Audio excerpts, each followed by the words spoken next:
جمالي والي بويا اسم الله. مساء الخير على الجميع. اليوم عنوان الحلقة شوية مثير للجدل، وهذا الموضوع من المواضيع المؤجلة في دماغي.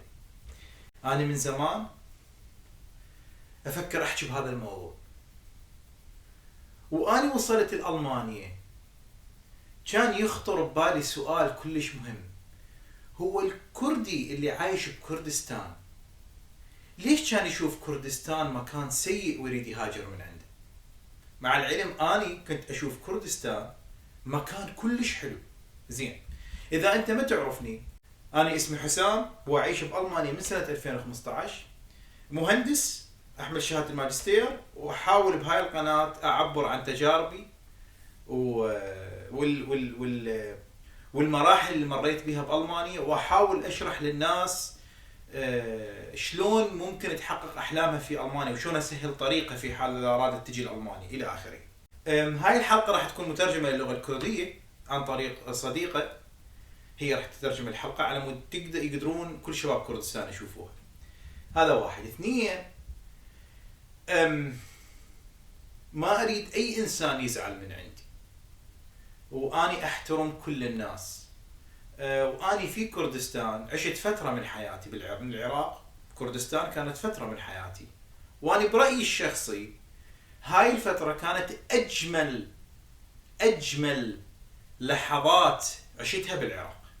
يعني هسه أنا اليوم اللي أحكيها، يعني وجهة نظري راح أحكيها، والمعاناة اللي عشتها في كردستان بالرغم منها، لكن تبقى أجمل لحظات حياتي في كردستان. وأنا لو كردي وأملك هاي المميزات اللي أنا أملكها، مستحيل أعرف كردستان، وراح أقول لك ليش. القصة مالتي مع كردستان بدت لما رحت دخلت دا أسوي شولونج، ومن عن طريق الشولونج التقيت أو تعرفت على شخص عن طريق شخص، ولد مقاول اسمه عمر. كان عنده شركة، رجال كردي، عاملني بكل احترام، عاملني بكل تقدير، واشتغلت وياه، وكنت اشتغل بمجال الهيلث سيفتي انفايرمنت. لكن أنا احكي لك اللحظات الاولى لما دخلت الكردستان. اللحظات الاولى لما دخلت الكردستان وحصلت الشغل، فكان انه اول شغله اسويها انه اروح اجر بيت. رحت اجرت بيت، فدورت وين اكو بيت الى اخره. كانت اكو مجمعات سكنيه هوايه بكردستان. اكو واحد كان مجمع سكني خلف عينكاوة، بس ما دا اتذكر اسمه. فلقيت بيت هناك، واتفقت مع الدلال، وقعت عقد ايجار، رحت اشتريت غراض. طبعا الغراض اللي اشتريتها، اكو مكان في اربيل يبيعون المستعمل قريب على القلعه، فالمكان كلش لطيف وتقدر تشتري من عنده كل شيء مستعمل يعني، ويمشي امورك يعني. فرحت للقلعه هذا المكان، والناس يعني صحيح يعني هوايه بهم ما يعرفون عربي، لكن يعاملوك بكل احترام. فلقيت غرفه وما اعرف ايش وثلاجه وغراض، ورحت للبيت. الحلو بالموضوع يعني مثلا السياره اللي اجرتها على مود احمل الغراض واجيبها لبيتي، السايق نزل عاوني بتنزيل الغراض الى البيت، وحطيناه كل شيء، حطينا كل شيء بمكان. هاي الشغله مثلا مستحيل تلقاها في المانيا. يعني من شركه تحطها تجيب لك الغراض، مهمتها تجيب لك الغراض. اذا هاي الشركه تنزل الغراض تحط كل شيء بمكانه، تعطيها غير فلوس. هاي وحده من المعطيات اللي عندنا ما عندهم يعني. بلشت قالوا يابا هسه انت اول شيء تسوي تروح الى الاسايش على مود يعني شو يسموه، يعني تبلغ الجهات الامنيه انه انت ساكن هنا. طبعا هذا الدلال يجي قال لي يعني تاخذ عقد الايجار وكذا وتروح. رحت قالوا وين؟ قلت قالوا هذا مكتب الاسايش. رحنا مكتب الاسايش، دخلت على الضابط، استقبلوني بكل احترام. دخلت دخلت على يعني هو ما اعرف هو ضابط، هو موظف بالاسايش، ما اعرف رتبته، اللي هو لابس مدني بصراحه. فقال لي انت شنو؟ يعني شنو؟ قلت له والله انا هنا ساكن وايجار وانا اشتغل بشركه والى اخره. فايش قال لي؟ فطلعت له اوراقي العراقيه، جنسيه، شهاده جنسيه، كذا، دا اسجل روحي. قال لي انا من يقول هاي الجنسيه وشهاده الجنسيه مالتك حقيقيه؟ قلت له يعني شلون اثبت لك انه هي، يعني شلون اثبت انه هي هاي حقيقيه؟ انا غير صادره مالت الجنسيه وشهاده الجنسيه. ف فقال لي تروح تجيب لي صحه صدور بهاي الجنسيه وشهاده الجنسيه. زين، اوكي صار. ما ترى غير شيء، ما ترى غير شيء ابدا. زين، رحت اتصلت بوالدتي بغداد، قلت لها يابا ترى اني يعني اريد اطلع، يعني اريد اسجل نفسي، يعني انا مؤجر واريد اقدم على اقامه، فيحتاجون صحه صدور الاسايش في اربيل، يعني في عنكاوه، يعني هي الاسايش مو عنكاوه، تابعه قلت لك المدينه اللي بعد عنكاوه. فيريدون صحه صدور للجنسيه وشهاده الجنسيه. فخطيه امي راحت ثاني يوم من الصبح بدلت وراحت لدائره الجنسيه بغداد اللي احنا عليها، وطبت على الموظف وقالت له يابا احنا نريد صحه صدور للجنسيه وللشهاده الجنسيه على مود نعنونها، يعني نعنونها للاسايش مال اربيل، على مود ابني يحصل اقامه باربيل. الضابط شنو قالها؟ الضابط قالها يابا احنا الاسايش ما نعتبرهم جهه حكوميه رسميه. هذا الحكي ضابط مو كلامي. فبالتالي انا ما اقدر انطي كتاب رسمي موجه للاسايش، لان الاسايش جهه غير حكوميه. وبعدين نحكي عن الاسايش مو البيشمركه، هذا غير موضوع.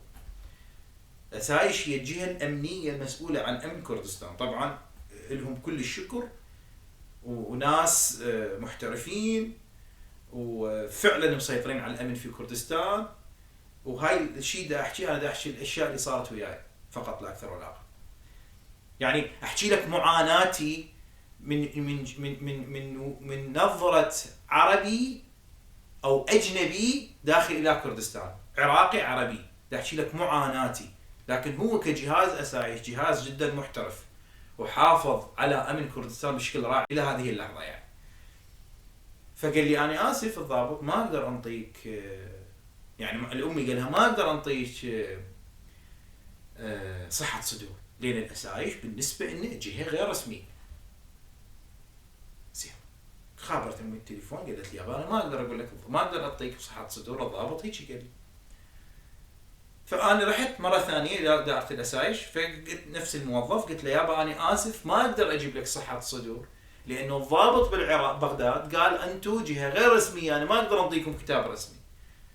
هنا هاي الحكاية خلت هذا الموظف يثور كالبركان، يثور كالبركان، واطلع برا وانت هنا مالك حق تقيم، ما تصير مقيم وما تقدم اقامه وتشيل وتطلع غراضك شهره بالشارع الى اخره الى اخره. زين انا شو اسوي بهاي الحال؟ شلت التليفون، خابرت على الشخص اللي اشتغل وياه،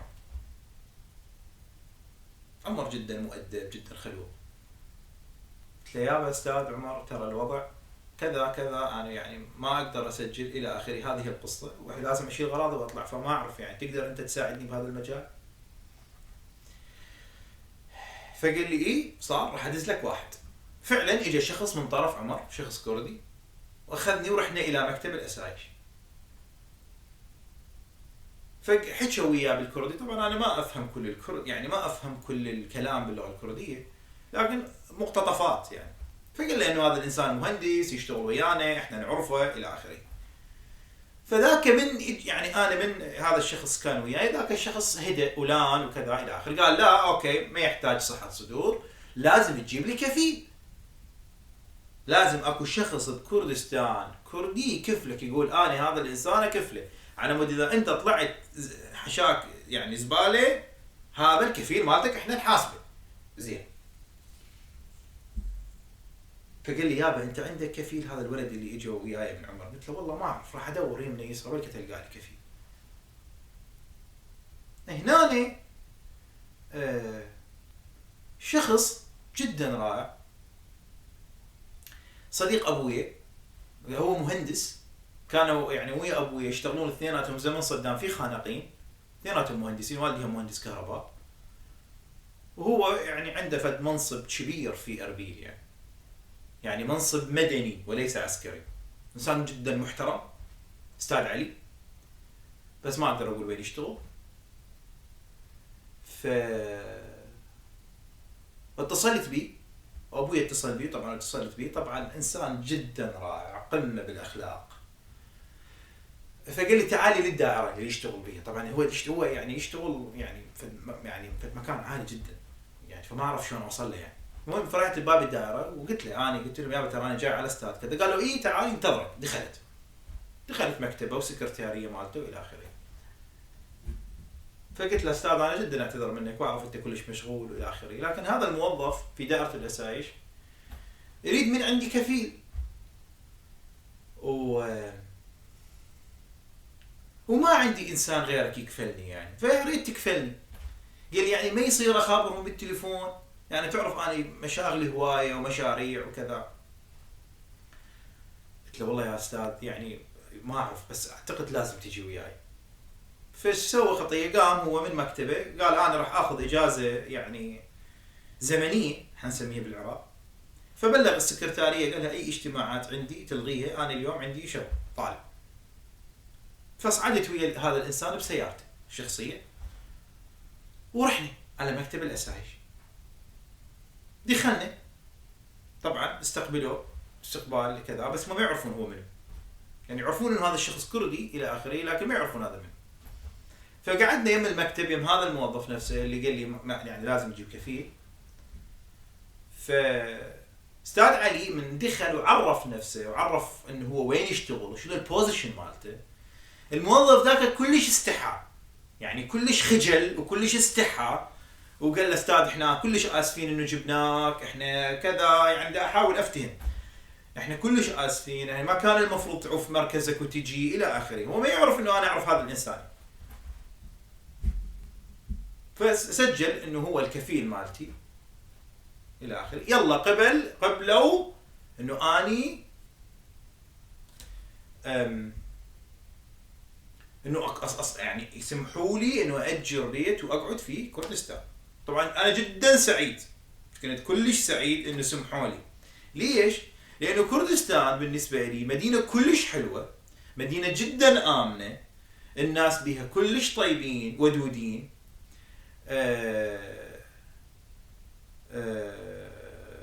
يحبون يساعدون. عندي اصدقاء هوايه اكراد هناك في كردستان، اصدقاء هوايه عرب عايشين في اربيل، ويعني الاجواء كلش حلوه. كردستان تمتلك الحد الادنى من المعيشه، وهو اكو استقرار سياسي، اكو استقرار اقتصادي نوعا ما، ولو وضع ازمه الرواتب ما كانت موجوده ذاك الوقت. اكو استقرار امني كبير، واكو انفتاح. يعني شنو يعني اكو انفتاح؟ الاولين بكردستان اكو خصائص لازم ما ننساها، وهو انه المجتمع الكردي كله مجتمع من طائفه وحده، يعني خلينا نقول المجتمع الكردي اغلبه هم سنه، طبعا اكيد عندهم شيعة الفيلين الى اخره، لكن هو اغلبه سنه. زين، زائدا هم يقدمون القوميه على كل شيء، يعني هو يقول انا كردي اولا قبل ما يقول انا مسلم او سني، تفهم شلون؟ او حزبي، انا كردي اولا. وهاي الميزه ما موجوده عندنا احنا العراقيين العرب. احنا تشوف جماعتنا اول شيء يقدمون اما سني او شيعي، يعني الطائفه تسبق القوميه الى اخره برايي الشخصي. زايدا المجتمع الكردي يحترم المراه هوايه ويعتبرها جزء كبير بالمجتمع. في دليل انت تشوف بالبيشمركه اكو بنات نسوان يقاتلون جنب الى جنب مع الرجال عبر التاريخ يعني. او مثلا انت تشوف المراه الكرديه بالمجتمع الكردي امراه قويه، قويه. يعني انا ما شايف ولا انسان كردي متزوج على مرته، ما شايف. يعني هي المراه الكرديه مراه قويه، فتحس انه اكو تفاهم. المراه إلها مكانها بالمجتمع اكثر من المراه العربيه، اكثر من المراه العربيه. حسيت هذا الشيء. يعني مثلا انت تشوفهم بالاحتفالات يرقصون جنب الى جنب، الاكراد يعني الرجال مع النساء. هذا دليل انه اكو فت مستوى من الاحترام المتبادل ما موجود عندنا. هذا ما يعني انه ماكو حالات تحرش، ماكو ما اعرف ايش، اكو في كل مكان موجود، لكن نسبتها هواي اقل عن الاشياء اللي اشوفها ببغداد كذا بصراحه. فانت من تبدا تعيش بهيش مجتمع فانت تستمتع، لانه يعني ماكو ضغوط. اول شيء انت بامان، المجتمع منفتح، الناس تحب بعضها، الناس تخاف انه يعني اكو قانون قوي، قانون قوي، الاشارات تشتغل، الشوارع مرتبه، بناء الى اخره. يعني ما حد يتجاوز عليك. يعني صحيح انا عربي ويعني ممكن اي واحد يتجاوز علي بالشارع، يعني اكو تصير حالات، لكن اكو هوايه ناس تخاف من القانون، يرجعهم القانون. يعني شويه هاي الشغله ما موجوده عندنا يمكن بالعراق بعد 2003، ماكو قانون يردعك. يعني والدقات العشائريه ابسط مثال. فبلشت بالشغل الى اخره. فاشتغلت فتره آه مع عمر بشركه كرديه في مجال البناء، في مشاريع عندك يعني مشاريع نفطيه. فاحنا كنا نشتغل مع شركه شيفرون الامريكيه. شيفرون الامريكيه طبعا شيفرون بيهم كلهم امريكان، بريطانيين، اسكتلنديين الى اخره، بيهم طبعا اكراد الى اخره. بس الشركه اغلبها يعني امريكان.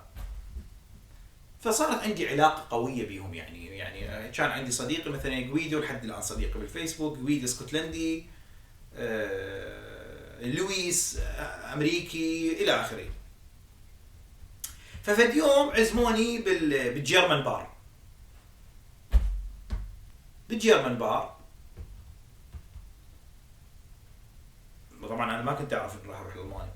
بالجيرمان بار ورحت. طبعا هذا الجيرمان بار مو اي واحد يفوت له، لازم تكون مدعو اليه واكو شخص اجنبي يدخلك الى اخره حسب رايي الشخصي. يعني يجوز هسه تغير الوضع ما اعرف. فدخلت فقعدنا. يعني مدير الاتش ار بريطاني، جويدو امريكي، ما اعرف ايش، لويس، كلهم. يعني يمكن انا الوحيد عراقي عربي ما كان موجود، كلهم اجانب. طبعا قاعدين شربنا ضحك وكذا، وبعدين شنابس ما شنابس وكذا. طبعا كانت الانجليزيه مالتي قويه بس ما اعرف انجليزي شو مخربطه. رحت لندن اظل صافي ما اعرف احكي. المهم فمدير الاتش ار كان باوع عليه، قال لي انت انسان كلش حباب محترم مثقف، اريدك تشتغل مع شيفرون. طبعا انا طرت من الفرح. انت تخيل تشتغل مع شيفرون، شركه ماذر كومباني، شركه في كردستان، شركه امريكيه. طبعا تفكر انه تطلع لامريكا الى اخره. فقلت له طبعا اشتغل اوف كورس. قال لي اخوي داشر دز لي اوراقك وما لك علاقه. والله اني ايميل كذا، دزيت السي في والاوراق، دزيت الهيار. رد دز لي ايميل قال استلمت الاوراق ما لك علاقه. اختفى اسبوع، اسبوعين، شهر، شهرين، ماكو جواب. عاد في اليوم بالموقع شفت لويس الامريكي. يا لويس هذا صاحبك شنو كان سكران؟ مو قال لي بس دز لي سي في عينك بشيفرون وانا ارتب لك الامور. قال لي احنا راضين عليك. والمدير الكبير وافق عليك، ودزين الاوراق للاسايش على مود نحصل لك موافقه تشتغل مع شيفرون. الاسايش سالونا سؤال: هل هذا الشخص هو كردي؟ الجواب لا. قال لهم هذا الشخص عراقي عربي من يعني عراقي عربي من بغداد، او يعني عربي. قال لهم اسفين، الشركات المذر كومباني، يعني الشركات الام اللي تاخذ مشاريع، ما مسموح انه يدخلوها العرب، ما مسموح انه يدخلوها العرب، فقط حصرا لازم يكون كردي. طبعا هذه اللحظه يعني انا عندي احساس انه كردستان ما لها علاقه بالعراق، يعني هي دوله لكن مو دوله، يعني عندهم علم، عندهم لغه، عندهم تقاليدهم الخاصه، عندهم برلمانهم الخاص، عندهم رئيس وزرائهم الخاص، يعني كلنا بالاحاسيس متفقين ان هي دوله خاصه، يعني ومن حق هاي الدوله تحافظ على مواطنينها ومصالحهم. لكن احنا امام الدستور كلنا عراقيين، ومن حقنا نروح لاي مكان ونشتغل باي مكان. لكن هاي الصدمه انصدمت بيها انه اني ما لي حق اشتغل في شركه شيفرون كوني عربي، مو كوني غير كفو، كوني عربي. فقال لي مدير الاتش ار: انا جدا اعتذر منك، ما اعرف شو اقول لك، ما اقدر اشتغل عربي، ولهذا السبب رفض كذا الى اخره. طبعا اكو هوايه اكراد يشتغلون بالشركه اصدقائي لحد هاي اللحظه، ولد من كركوك الى اخره. فيعني انقهرت كلش هوايه، وصارت عندي صدمه انه هذا المكان انا لا انتمي له، يعني هذا المكان انا لا انتمي له ولا هو ينتمي لي. وتمنيت ذيك اللحظه الزمنيه انه انا كردي، في كل قلبي تمنيت يعني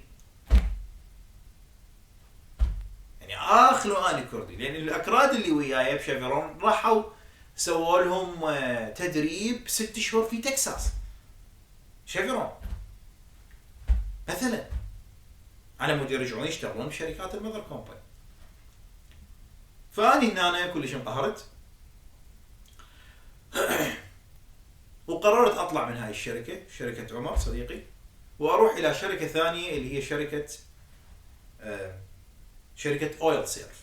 اويل سيرف هي اول شركه عراقيه عالميه تشتغل في المجال النفطي. هي شركه سيرفس كومباني، يعني تقدم خدمات يعني للمشاريع النفطيه، يعني حال اعتقد وذرفورد، لكن طبعا مو مثل وذرفورد. هي يعني المسؤول عنها شخص كردي كان عنده حلم، وحلم عظيم، انه هاي الشركه تصير شركه عالميه.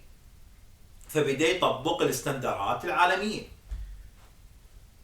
اتش ار، احترامات، غرف اجتماع، الموظفين عندهم قهوه الصبح، ما اعرف ايش، عندنا يونيفورم حلو، عندنا لوجو خاص بينا. الانسان الجديد اول ما يدخل الشركه يسووا له شولونج، يسووا له تريننج. حلوه الشركه، حلوه يعني بيها سيستم، يعني فعلا واحد فعلا يفتخر بيه.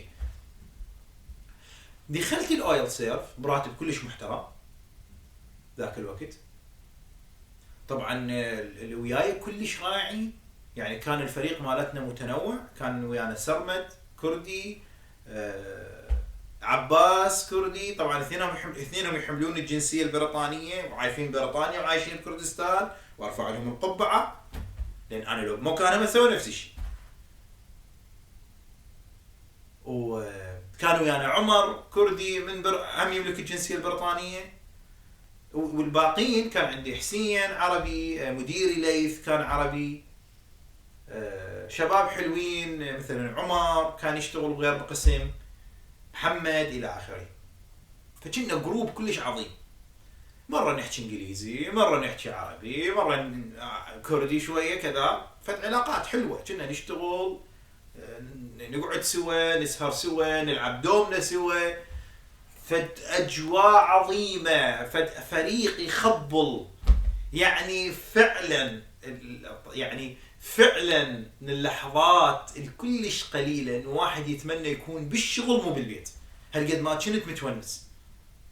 طبعا مديرنا الكبير كان بريطاني اسمه نيكو، طبعا هو جنوب افريقي بريطاني. حياة حلوة لطيفة. طيب اشتريت سيارة، عندي سيارة، ويعني قررت استقر في كردستان يعني الى اخره. طبعا انا هنا اقامة في كردستان، هذا كل اللي حكيته، انا اقامة في كردستان ما عندي. احد يقول لي انت مو رحت كذا وسويت كفيل؟ ما انطوني اقامة، قالوا لي روح هاي تنتظر، قدم اوراقك وتنتظر، ما عندي اقامة. زين يعني شلون عايش في كردستان؟ كنت كل اسبوعين، اسمعها لها كلش مهمة، كنت كل اسبوعين اشيل شوالاتي، طبعا انا وزوجتي نروح للسيطرة مال اربيل، نطلع برا السيطرة وندخل مرة ثانية، ويسوون لنا ورقة مال سياحة اسبوعين اقامة، كل اسبوعين نعبر السيطرة ونرجع، نعبر السيطرة ونرجع. مع العلم انا اشتغل بكردستان، انا ساكن بكردستان، انا مهندس، احمل هوية نقابة المهندسين مال كردستان، كل هذا لازم اطلع اسوي الى اخره. اقول ما يخالف، مجبور، لأن الوضع لا يحتمل في بغداد. لحد ما فد يوم، طبعا كنا انا وزوجتي ما عندنا اطفال، يعني فعلا متونسين مثل شهر العسل يعني. فيومية يعني خلينا نقول يومية بسينما، يومية كذا اصدقائنا كانوا يمنا، صديقي سرور وزوجته كانوا هم باربيل، كلنا نلتقي وياهم، بعدين راحوا لكندا. ففد يوم كنا بالسينما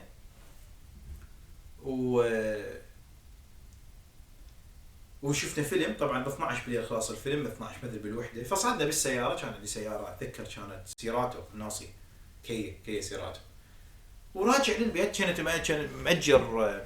طبعا انتقلت من هاي المنطقه اللي خلف عنكاوه الى عنكاوه، قعدت منطقه 107 اسمها اتذكر هيجي، اعتقد هيجي 108 يمكن. فقعدت بيها هاي المنطقه.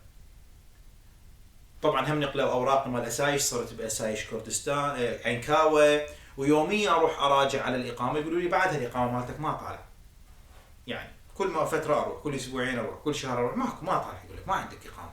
طبعا مو بس اني، حتى المسيحيين اللي من سكنه عنكاوه، اعتقد من سكنه عنكاوه، هم يروحون يسوون اقامه.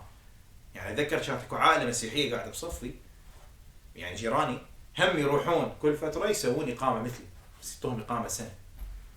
بس اللي يعتقد ولادته عنكاوه وعايش بعنكاوه ما له حق، يعني ما يحتاج اقامه، فقط اللي ولادته عنكاوه اعتقد. فكل ما اروح ماكو. المهم فد يوم راجعين من السينما، بهاي الاثناء خابرني صديقي، قال لي الدنيا مشتعله ب 12 بالليل. قلت له شكو؟ قال داعش يعني الايسس واصلين الى قوير، منطقه يعني تقريبا واصلين الى كردستان، والوضع كلش متازم، وناويين يدخلون، هاي المنظمه الارهابيه ناويه تدخل الى كردستان. قلت له زين وش نسوي هسه؟ قال ما اعرف، الوضع كلش متكهرب، حاول ترجع للبيت. قلت له اوكي راجع للبيت. فبرجعت للبيت ودخلت العنكاوه، فلقيت السرى كلش طويل، يعني هذا اللي احنا نسميه السايدين بعنكاوه. بالنهايه اكو سيطره، فظل. طب دخلت سيطره طبعا ب 12 بالليل، رحت بالليل، فوصلت قريب السيطره، فقمت شوف، شفت سياره حمل، والناس تنزل من السيارات يحطوهم بالسيارات الحمل.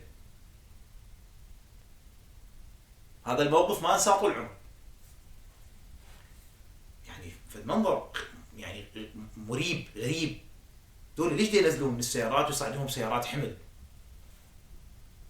لحد ما وصلت السياره الى الشخص اللي يعني خلينا نقول ابو السيطره، البيشمركي او الاسايش، ما اعرف بالضبط، اعتقد اسايش. اي فحكي يعني انا شويه اعرف كردي، ما عندنا باش برام، قال لي انتو لشندري؟ قلت له والله من خلشة عربه، يعني انا عربي، من مالم لعنكاوه، يعني بيتي بعنكاوه، من مهندس كذا يعني اشتغل بشركه اويل سيرف وكذا وهاي الى اخره. يعني احكي شويه، فقال لي يابا، فطلعت له الهويه مال نقابه كردستان، قال لي إيه الى اخره. قال لي حكايه ما انساها طول عمري، قال لي اذا تشوف هاي السياره الحمل، قال لي هاي نصعد بيها اي عربي ما عنده اقامه، نحطه بالسياره ونشمره برا السيطره. فانت حفاظا على حياتك، حكي وياي بالعربي، شال لي اتذكر شفت عندي هاي الاقامه ام الاسبوعين هويه النقابه مال المهندسين، حاطها بجيبي، حاطها بيدي هيجي، قال لي حرك السياره ولا تباوع وراك، لا تباوع وراك، روح اختل بالبيت. فعلا شغلت السياره ورحت اختلت بالبيت. ثاني يوم سمعنا الاخبار انه اكو هوايه ناس حاطيهم بالسيارات وشامريه خارج السيطره مال اربيل، لا يقدرون يروحون للموصل، ايسس داعش، ولا يقدرون يدخلون كردستان. طبعا هاي ردة الفعل منطقية، لأنه الخطر على الأبواب، وأنت صعب تثق بالناس اللي يتكلمون اللغة العربية، كون ذيك الجهة يتكلمون أغلبهم اللغة العربية، يعني علما أنه هواية من الأكراد انتموا إلهم يعرفون هذا الشيء. فعشنا لحظات جدا مرعبة، يعني خاتم بالبيت ما أعرف يسأل، وخابر يابا يا ولد نطلع ما نطلع نطلع ما نطلع. ظليت تقريبا اسبوع بالبيت لحد ما شوي هدأت الامور. هم وقفوا بقوير وحاولوا يسدون الطريق عليهم. اعتقد بوقتها هم الجيش الامريكي تدخل، اوباما اعتقد اوباما نطى اوامر انه يصير يحرك الاباتشي على مود ما يخليهم يدخلون يعني. طبعا انا رحت للشركه، طبعا انا ما عندي اقامتي من اسبوعين. ليس ذكر قعدت مع مديري البريطاني، مديري البريطاني قال لي يابا اكو قرار جديد، اي عربي لا يملك اقامه في كردستان يجب ان يترك العمل مع شركه اويل سيرف. قلت له يعني شو اسوي؟ قال يعني اسف، انا كلش اسف، لكن لازم نبطلك لان انت ما تملك اقامه.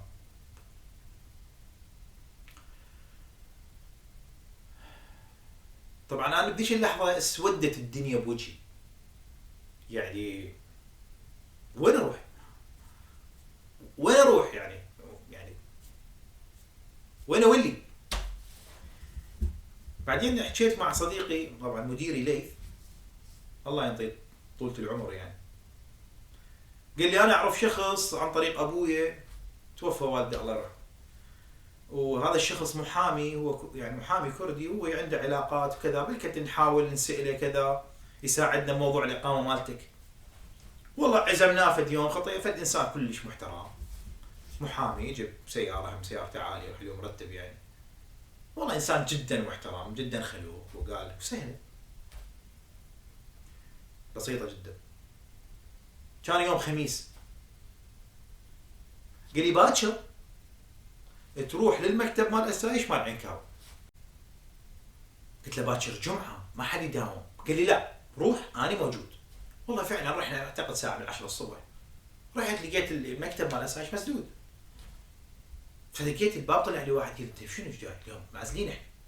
قلت له مو اني كذا محامي كذا. هاي الاثناء اجى هو، اجي خطيت، هم عرفوه طبعا، دخل كذا حكى وياهم بالكردي، دخلنا طبينا على مدير الاسايش مال عنكاو، ولد شاب صغير مو كبير بالعمر، يعني اعتقد كان بنهايه الاربعينات، يعني بدايه الاربعينات. يابا قال له ترى هذا يعني يشتغل ويانا وكذا، مؤدب وكذا، مهندس، واحنا يعني نريد له اقامه ونريد كذا ونريد نفتيه، ما اعرف يعني حكى بالتفاصيل. يعني انا تخيلت ليش اللحظه الزمنيه انه هو ممكن كمدير اسايش مال عنكاوة ممكن ياثر على المركز الرئيسي مال اسايش اللي هو اللي يصدر الاقامات، يعني يساعدني. هو كل ما اقول لهم وين الاقامه مالتي يقولوا لي بالمركز الرئيسي، اذا ننتظرها تجينا بالتشيك الامني. فكيف يعني هذا تصوري على الموضوع. فبهاي الاثناء مدير الاسايش مال عنكاوة فتح المجر اللي بصفه بالمكتب. هذا المجر طلعت موجوده به اقامات كل الناس اللي مقدمه على الاقامات في عنكاوي تقريبا. ليس اتذكر طلعها ضبط مال اقامات ملزوقه باللاستيك. فتح اللاستيك وبدا يدور بالاقامات. طلع اقامتي واقامه زوجتي. الاقامه موجوده بالمجر لكن ما ينطوني اياها. ما اعرف ليش. لما تلزم الاقامه، لزمت الاقامه بيدي قريتها، لقيتها الاقامه صادره قبل 6 اشهر وباقي بيها 6 اشهر تسقط، لازم اجددها. لما رجعت لزوجتي وقلت لها انا وياك حصلنا الاقامه، ثق واعتقد بذاك اللحظه هالقد ما كنت فرحان بالاقامه عبالك ماخذ جنسيه سويسريه. يعني بعد ما اطلع منه صار عندي اقامه، ما حيطلعني، ما حد يبطلني من الشغل. والله العظيم وكانهم حاصلين على جنسيه سويسريه. واحتفلنا بذاك اليوم في احتفال كبير وقعدنا بمطعم الى اخره. فثاني يوم رحت المدير البريطاني نيكو قلت له اني بعد ما يحتاج تبطلوني، صار عندي اقامه. قال لي شلون قدرت تحصل اقامه بيومين؟ قلت له لا الاقامه كانت موجوده بس هسه بطلوني اياها. وينها؟ قال لي قلت له هاي الاقامه. قال لي دركض روح على ابو الاتش ار قبل ما يبطلوك، قل له ترى انت صارت عندك اقامه. والله رحت. طبعا احنا من يعني مدير الاتش ار ايضا شخص كردي وجدا محترم وجدا مؤدب. يعني الافراد اللي التقيت بيهم في كردستان كلهم ناس كلش مؤدبين وكلش محترمين، لكن هم اللي يطبقون القانون بهالطريقه. هو القانون امامهم بهالطريقه يطبقوه. ليس اكو شيء سواه حركه ما انساها طول عمري. لزم الاقامه بها فسفوره لي فوق بها الختم مال اسايش. لزمها الاقامه بايده وسوى بظفره هيك. يشوف هاي الفسفوره حقيقيه لو مزورها هذه الاقامه هالدرجه، لانه ما يتخيل انه انا احصل اقامه بيومين. هو ما يتخيل انه انا مقدم ودا انتظر الى اخره. قال لي خلاص اعتبر نفسك انت باقي بالشركه. فرحت جدا. لكن هنا دق عندي نقوص الخطر. صار عندي ايمان انه هذا المكان لا انتمي اليه ولا ينتمي اليه. وباي لحظه ممكن لو قد ما تبني اشياء ممكن بلحظه تتلاشى. في قرار سياسي واحد ممكن تنمسح كل شيء. للاسف يعني. يعني انا عشت في عنكاوة واحده من اجمل لحظات حياتي. جيراننا استاذ اكرم الله يحفظه بالخير هو وعائلته، يعني فاللحظات جدا عظيمه. يعني كلش حلوه عنكاوة، كلش حلوه عنكاوة. اجمل بقعه انا عايش فيها بحياتي لحد هاي اللحظه. حلوه كلش يعني. فبقيت. طبعا اني من صارت هاي يعني هذا من صار انه ما عندي اقامه ويريدون يبطلوني الى اخره، فقلت شو اسوي؟ قلت خلي اروح ابيع سيارتي اخلص منها اصفيها على مود يعني اطلع اشوف لي حل يعني. فما عندي حل ثاني، ما عندي حل انه ابقى يعني، ما عندي امكانيه انه ابقى هناك، ما اقدر ابني عائلتي هناك. فقررت ابيع سيارتي. فرحت المعارض. طبعا هاي الازمه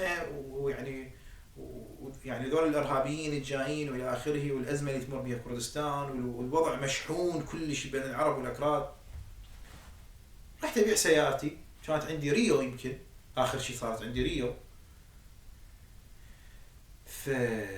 طبعا انا لانهم اريد ابيعها على السريع متوازي، خلينا نقول سعرها 16000 متوازي، قالوا 13000. قلت له عمي ما يخالف. قال لي هو مال وين باسمك؟ قلت له لا السياره مو باسمي لانه انا ما عندي اقامه، فمسوي لي واحد وكاله شخص بسياره باسمه. طبعا اتصلوا بهذا الشخص. هذا الشخص قال انا ما اجي، ما احول. يا بعدل بدل. قال ما احول. قال اذا اجي احول تنطوني ورقتين. قلنا له عمي ما يخالف اعطيك ورقتين. خابروه كذا، اجي احول كذا. طبعا خسرت بالسياره كل شويه. اعتقد 30 ورقه $3000. بس صار اصفي اموري يعني. البيت مالتي الغراض خابرت واحد هم يعني كذا يعني من جماعه المستعمل، قلت له تعال اشتري البيت. باوع طبعا البيت كذا يمنى يسرى، قال لي كل البيت اخذه، كل البيت مساعده يعني. تبي ايش؟ قال ب500,000. وبوقتها انا بس التلفزيون يمكن بشتري ب400,000. قال ها تريد؟ قلت له عمي خذ شيء.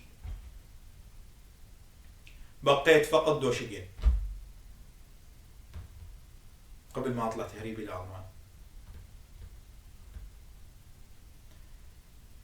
اللي اريد اقوله شنو؟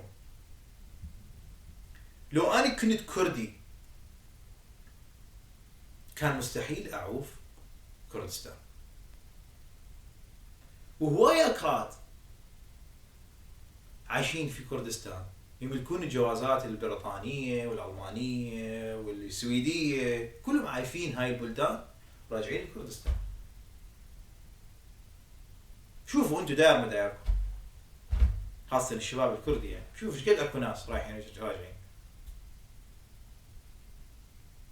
راح تقول لي كذا واحنا عندنا ازمة اقتصادية ورواتب ماكو. الازمات الاقتصادية موجودة في كل البلد، في كل مكان. اليونان عندها ازمة اقتصادية، اسبانيا عندها ازمة اقتصادية. انت بتوفر لك استقرار امني، عندك حرية انه تسوي اي مشروع ببالك، تقدر تروح تشتغل وتتعين باكثر من مكان، تقدر تسوي لك هواية افكار جديدة. بس انت بنص اهلك وبنص ناسك، نفس العادات ونفس التقاليد، نفس الاكل، نفس الشرب، نفس الهدوم، نفس الاحتفالات القومية والاحتفالات الدينية. عايش ببيتك يمك وعمك يمك. ليش تعوف هاي الاشياء كلها وتروح تطلع؟ هاي الطبيعة الحلوة اللي تملكها، الجبال الحلوة والغابات الحلوة. كهرباء عندكم احسن من كرد، احسن من المناطق العربية، كل شيء احسن. علاقاتكم بين الناس حلوة، كل شيء العلاقات حلوة، هواي مفردات حلوة. هواي ناس تتمنى هيك يصير عندها بلد، هواي ناس تتمنى تصير عندها بلد مثل كردستان. واقولها اخر مرة، انا لو كنت كردي مستحيل اعرف كردستان. انا ما اريد يصير هذا الفيديو طويل. انا اليوم تحكي عن كمية مشاعر يعني، واحس هاي الفترة من حياتي لازم تتوثق بفيديو يعني. تحية حب لكل شخص في كردستان، تحية لأصدقائي وكلش مشتاق لهم، وأتمنى أشوفهم عن قريب. تحياتي.